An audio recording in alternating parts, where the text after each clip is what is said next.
Here's my book review of The Girl on the Train by Paula Hawkins. I don't always review recent releases, but there was such a buzz about The Girl on the Train I couldn't help myself.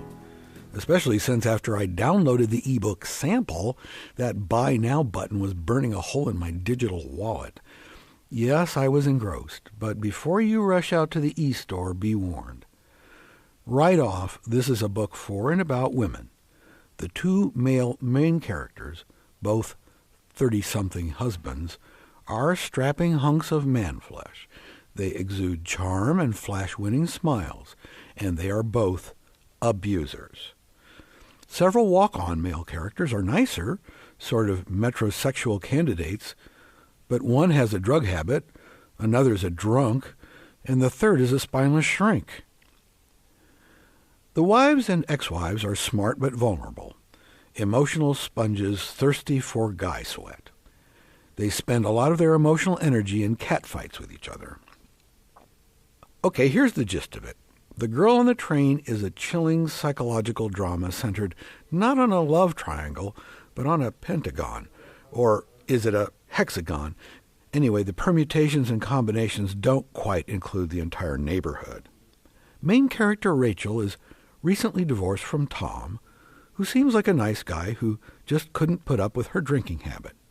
She had her reasons. He's now married to Anna, and they have a new baby. The couple live in the same bungalow where Tom and Rachel once thought they were happy. A few doors down, Scott and Megan seem like childless lovebirds. Megan occasionally babysits for Anna. Although it's been a while since the breakup, Rachel can't help spying on her old house from the commuter train she takes to work in London every day. She occasionally catches sight of Megan and Scott lounging on the porch of their cookie-cutter cottage. She doesn't know them well, but she develops a fantasy about their perfect relationship. It's the relationship Rachel thought she had with Tom, a love now presumably lost.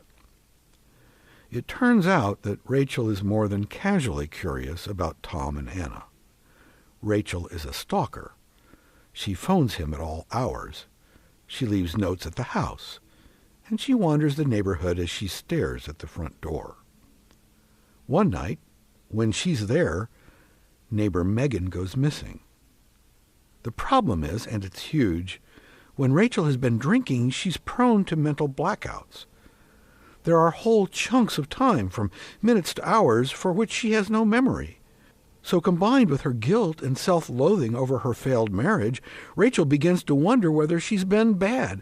Maybe really, really bad. Like maybe, did she somehow hurt perfect housewife Megan? And what happened to Megan anyway? Did she run off with a lover? Or will they find her body in a ditch? That's as far as I'll go. No more spoilers, but I'm just priming the pump. This is a big book, and by turns, Rachel, Anna, Megan, and everybody else tells their first-person stories. Debut novelist Paula Hawkins knows her craft. At its basis, The Girl on the Train is an ingeniously twisted mystery. It's a woman jeopardy plot with multiple victims. But be warned, there are occasional bouts of intense domestic violence. You probably know this book was made into a movie, and perhaps you've already seen it. What you'll find in these pages that you won't in the movie are Rachel's agonizing internal monologues.